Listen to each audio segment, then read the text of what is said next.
Hi friends, ಎಲ್ಲರಿಗೂ ನಮಸ್ಕಾರ. Welcome to my channel. ಇವತ್ತು ತುಂಬಾ ಟೇಸ್ಟಿಯಾಗಿ ಪಂಚಮಿ ಹಬ್ಬಕ್ಕೆ ಉಂಡೆಗಳನ್ನು ಮಾಡುವಾಗ ಒಂದು ಸರ್ತಿ ನೀವು ಇದನ್ನು ಟ್ರೈ ಮಾಡಿ, ತುಂಬ ಚೆನ್ನಾಗಿರುತ್ತೆ.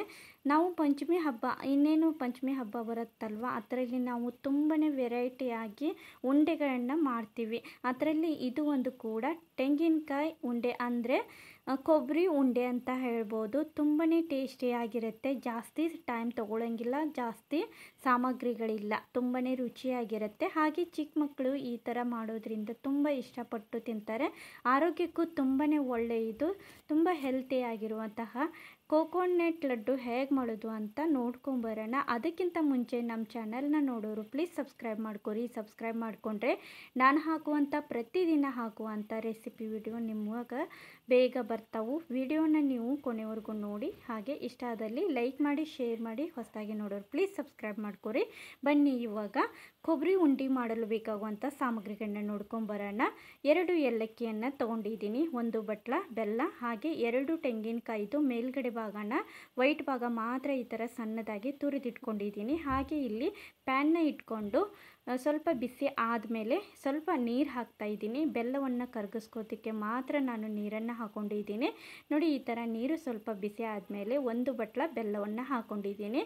ಇದು ತೆಂಗಿನಕಾಯಿ, ಅಷ್ಟು ತೆಂಗಿನಕಾಯಿ ಅಂದರೆ 3 ಕಪ್ಪಷ್ಟು ತೆಂಗಿನಕಾಯಿ ತುರಿ ಇದೆ, ಅದಕ್ಕೆ 1 ಕಪ್ಪಷ್ಟು ಬೆಲ್ಲ ಕರೆಕ್ಟಾಗಿರುತ್ತೆ ಸ್ವೀಟಾಗಿ. ನಿಮಗೇನಾದರೂ ಸ್ವೀಟು ಜಾಸ್ತಿ ಇಷ್ಟಪಡೋರಿದ್ದರೆ ಸ್ವಲ್ಪ ಜಾಸ್ತಿ ಹಾಕ್ಕೊಳ್ಳಿ, ಹಾಗೆ ಕಡಿಮೆ ಇಷ್ಟಪಡೋರು ಸ್ವಲ್ಪ ಕಡಿಮೆ ಹಾಕ್ಕೊಳ್ಳಿ. ನಂತರ ಸಣ್ಣ ಉರಿ ಇಟ್ಕೊಂಡು ಇದನ್ನು ಬೆಲ್ಲವನ್ನು ಪೂರ್ತಿಯಾಗಿ ಈ ಥರ ಕರಗಿಸ್ಕೊಳ್ತಾ ಇದ್ದೀನಿ. ನೋಡಿ, ಈ ಥರ ಕರಗಾದ್ಮೇಲೆ ಇದಕ್ಕೆ ನಾನು 2 ಏಲಕ್ಕಿಯನ್ನು ಬಿಡಿಸಿ ಇಟ್ಕೊಂಡಿದ್ದೆ ಅಲ್ವಾ, ಅದನ್ನು ಜಜ್ಜಿ ಪುಡಿ ಮಾಡಿ 1 ಟೇಬಲ್ ಸ್ಪೂನಷ್ಟು ಆಗಿದೆ, ಅದನ್ನು ಹಾಕ್ತಾ ಇದ್ದೀನಿ. ನೋಡಿ,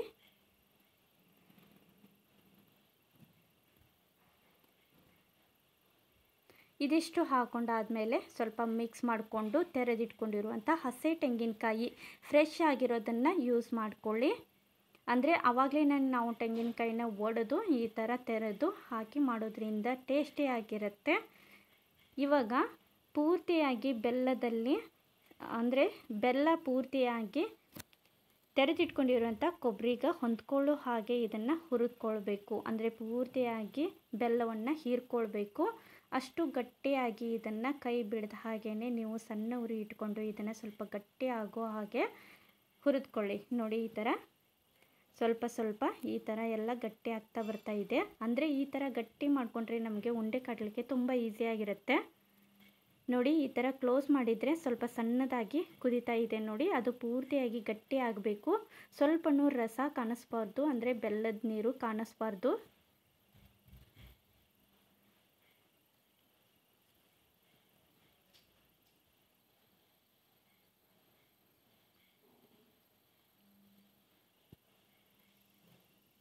ನೋಡಿ, ಕೈಲೇ ಹಿಡಿದ್ರೆ ಸ್ವಲ್ಪ ಈ ಥರ ಬರಬೇಕು.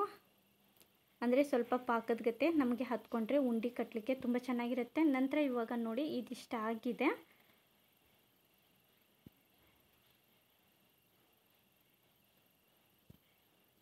ಇವಾಗ ಗ್ಯಾಸ್ ಆಫ್ ಮಾಡಿಬಿಟ್ಟು ಕೆಳಗಡೆ ಇಳಿಸಿ ಇಡ್ತಾ ಇದ್ದೀನಿ. ಪೂರ್ತಿಯಾಗಿ ಆರಬೇಕಿದು. ಒಂದು 20 ನಿಮಿಷ ನಾನು ಆರೋದಕ್ಕೆ ಇಡ್ತಾ ಇದ್ದೀನಿ. ನಂತರ ಇದಕ್ಕೆ ಟೇಸ್ಟ್ಗೋಸ್ಕರ ಮಾತ್ರ 1 ಟೇಬಲ್ ಸ್ಪೂನಷ್ಟು ತುಪ್ಪವನ್ನು ಹಾಕ್ಕೊಂಡಿದ್ದೀನಿ. ಜಾಸ್ತಿ ಹಾಕೊಂಡ್ರೆ ಉಂಡೆ ಕಟ್ಟಲಿಕ್ಕೆ ಬರೋಂಗಿಲ್ಲ, ಹಾಗಾಗಿ ಸ್ವಲ್ಪ ಟೇಸ್ಟ್ಗೋಸ್ಕರ 1 ಟೇಬಲ್ ಸ್ಪೂನ್ ಇದ್ದರೆ ಸಾಕು. ಇದಿಷ್ಟು ಹಾಕ್ಕೊಂಡು ಚೆನ್ನಾಗಿ ಮಿಕ್ಸ್ ಮಾಡಿಕೊಂಡು ಇವಾಗ ಕೆಳಗಡೆ ಇಳಿಸಿಡ್ತಾ ಇದ್ದೀನಿ.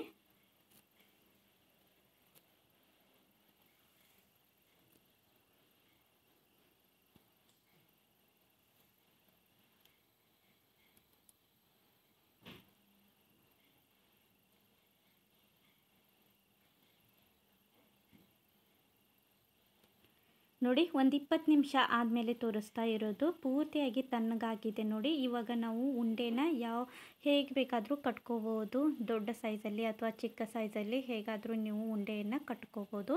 ನೋಡಿ, ಈ ಥರ ನಾನು ಸ್ವಲ್ಪ ಇದಿಷ್ಟು ತೊಗೊಂಡ್ಬಿಟ್ಟು ಈ ಥರ ಉಂಡೆಯನ್ನು ಕಟ್ತಾಯಿದ್ದೀನಿ.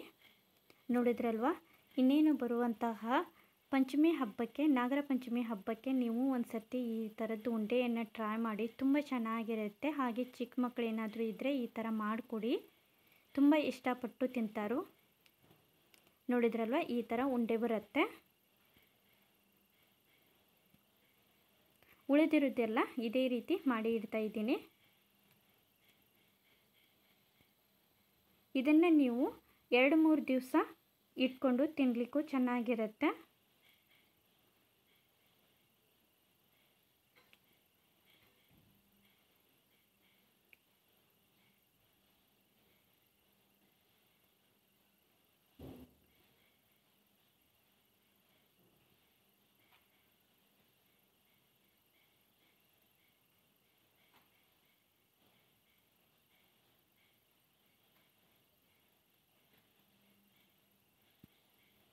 ನೋಡಿದ್ರಲ್ವ ಪೂರ್ತಿಯಾಗಿ ಇದಿಷ್ಟಾಗಿದೆ ನೋಡಿ. ಇದಕ್ಕೆ ನಾನು ಬಾದಾಮ್ ಅಥವಾ ಗೋಡಂಬಿ ಯಾವುದಾದ್ರೂ ನೀವು ಡ್ರೈ ಫ್ರೂಟ್ಸ್ನ ಯೂಸ್ ಮಾಡ್ಕೋಬಹುದು. ನಾನು ಮೇಲ್ಗಡೆ ಹಾಕಲಿಕ್ಕೆ ಗೋಡಂಬಿಯನ್ನು ಯೂಸ್ ಮಾಡಿದ್ದೀನಿ. ನೋಡಿದ್ರಲ್ವ ನಾಗರ ಪಂಚಮಿ ಹಬ್ಬಕ್ಕೆ ಈ ಥರ ರುಚಿಕರವಾಗಿರುವಂತಹ ಕೋಕೋನಟ್ ಲಡ್ಡು ತುಂಬಾ ಚೆನ್ನಾಗಿರುತ್ತೆ. ತುಂಬ ಸಿಂಪಲ್ಲಾಗಿ ನಾಗರ ಪಂಚಮಿ ಹಬ್ಬಕ್ಕೆ ಈ ಥರ ನೀವು ಒಂದು ಸರ್ತಿ ಉಂಡೆಯನ್ನು ಮಾಡಿ, ಕೊಬ್ಬರಿ ಉಂಡೆ ತುಂಬ ಸಿಂಪಲ್ಲಾಗಿರುತ್ತೆ, ಟೇಸ್ಟ್ ಸೂಪರಾಗಿರುತ್ತೆ. ನೋಡಿ ಇವಾಗ ತೆಗೆದು ತೋರಿಸ್ತಾ ಇದ್ದೀನಿ. ಅಂದರೆ ಇದನ್ನು ನಾವು ಮಾಡಿ 1-2 ಅವರ್ ಆದಮೇಲೆ ಈ ಥರ ಗಟ್ಟಿಯಾಗಿರುತ್ತೆ, ಹಾಗೆ ತಿನ್ನಲಿಕ್ಕೆ ಚೆನ್ನಾಗಿರುತ್ತೆ. ನೋಡಿದ್ರಲ್ವ. Thank you.